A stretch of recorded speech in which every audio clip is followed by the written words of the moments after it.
अस्सलामु अलैकुम। बनातुन नाश की किस्त नंबर 26 के साथ आज मैं आपके सामने हाजिर हूँ और बात हो रही थी कुर्रे ज़मीन का नक्शा मुआ हालाते आमा। ये वाला टॉपिक हमने शुरू करना था। हुसन आरा, तुम तो कहती थी ज़मीन गोल है, ये चक्की के से दो पार्ट अलग अलग कैसे लग गए हैं? महमूदा, इन दोनों को जोड़कर बीच में मट्टी या कोई चीज़ भरो तो ये ठीक ज़मीन की शक्ल बन जाएगी। एक कन्नी का गोला बनाकर उस पर मौका मौका से मुल्कों और समुद्रों और पहाड़ों और नदियों के निशान बना देते हैं, ये खूब होता है, इसको कुर्रा कहते हैं। हमारे यहाँ का कुर्रा फराश खाना के मदरसे की उस्तानी जी ने मंगवा भेजा है। वो होता तो इससे तुम्हें खूब समझ आता, मगर इसी नक्शे में देखिए कि नीली पीली लाल सब्ज़ लकीरें जो जगह घिरी है वो तो खुश्की है, बाकी जो आप खाली देखती हैं वो तमाम समुंदर है। हुसन आरा, आहा, हर चार तरफ समुंदर ही समुंदर फैला हुआ है। महमूदा, बेशक मैंने आपसे कहा था ना कि 3 हिस्से के करीब समुंदर है और 1 हिस्से के करीब खुश्की। हुसन आरा, भला ये खन खजूरे की तरह क्या बना है? महमूदा, ये पहाड़ हैं। हुसन आरा, अमेरिका में पहाड़ों की कसरत मालूम होती है। महमूदा, वाकई। हुसन आरा, ये कैसी लकीरें हैं? महमूदा, वो दरिया हैं। हुसन आरा, हमारा दिल्ली इस नक्शे में कहाँ है? महमूदा, दिल्ली इसमें नहीं मिलेगा, एक बालिश में तमाम ज़मीन इसी में है। इसमें इतनी गुंजाइश नहीं होती कि तमाम शहरों के नाम लिखे जाएं, एक एक कोना दिखाया जाए। हुसन आरा, ये बड़ा खन खजूरा यहाँ भी चल रहा है। महमूदा, हाँ, ये हिमालय के पहाड़ हैं जिसमें कश्मीर, शिमला, मंसूरी, नैनीताल वगैरह मुकामात आते हैं जहां गर्मी के दिनों में अंग्रेज़ जाकर रहा करते हैं।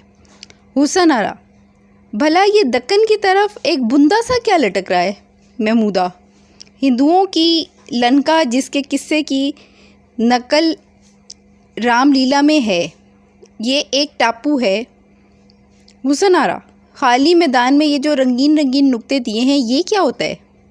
महमूदा, छोटे छोटे टापू। हुसन आरा, ये टापू क्या चीज़ होती है? महमूदा, चारों तरफ से समुंदर, बीच में ऊंची ज़मीन जिस पर आदमी बसते हों। हुसन आरा, टापू के रहने वाले कहीं आते जाते कैसे होंगे? महमूदा, कश्तियों और जहाज़ों पर। हुसन आरा, दोनों सिरों में ना आबादी का निशान है ना समुंदर का, ये क्या बात हुई? महमूदा, ज़मीन के दोनों सिरे कुतब कहलाते हैं, एक शुमाली और दूसरा जनूबी। आज तक कोई वहाँ नहीं पहुँच सका, गज़ब की सर्दी है। समुंदर मारे खुनकी के यानी ठंडक के जम गया है। ये बात कर रहे हैं अंटार्कटिका की, तो ये साउथ और नॉर्थ पोल के हवाले से ज़िक्र हो रहा है। तो हुसन आरा, क्या तमाम रुए ज़मीन पर सर्दी यकसा नहीं होती? महमूदा, हरगिज़ नहीं, बीच में ये जो लकीर खिंची हुई है इसको ख़त्ते अस्तवा कहते हैं।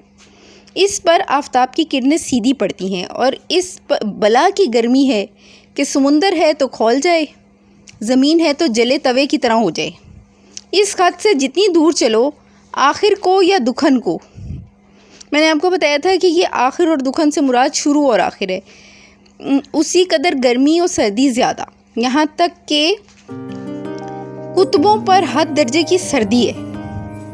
हुसन आरा, ये तो आपने बड़ी उम्दा बात बताई। तो अंग्रेज़ों का मुल्क हमारे मुल्क की निस्बत बहुत सर्द होगा और फिर अफ्रीका गर्म होगा। महमूदा, बहुत दुरुस्त समझी तुम, वाकई ऐसा ही है कि भाई जो ममालिक अफ्रीका के नक्शे में आते हैं ना वो गर्म है, और जो अमेरिका के नक्शे में चीज़ें आती हैं वो सारा अमेरिका जो है वो सर्द है। हुसन आरा, हबशी शायद गर्मी के सबब काले हो जाते हैं। महमूदा, आदमी 3 रंग के होते हैं, काले, गोरे, तांबे के रंग के। सर्द मुल्कों में रहने वाले गोरे होते हैं, गर्म में रहने वाले काले होते हैं। अमेरिका वालों का रंग तांबे जैसा होता है। हुसन आरा, सर्दी गर्मी के एतबार से हमारा मुल्क बीच की रास है और मुल्क के रहने वाले भी इसी तरह हैं। महमूदा, जो जिस मुल्क में पैदा होता है उसको वही पसंद होता है, खुदा ने उनकी तबीयत वैसी ही बना दी होती है। एशिया, यूरोप, अफ्रीका के नक्शा जात। हुसन आरा, भला इस किताब में और नक्शे कैसे हैं? तो यहाँ पे ये आज की मैं किस्त नंबर 26 ख़त्म करूँगी। تو بہت اچھی معلومات چل رہی ہیں، خاص طور پہ نقشوں کے حوالے سے بہت سی میری بھی معلومات میں اضافہ ہو رہا ہے۔ اللہ حافظ۔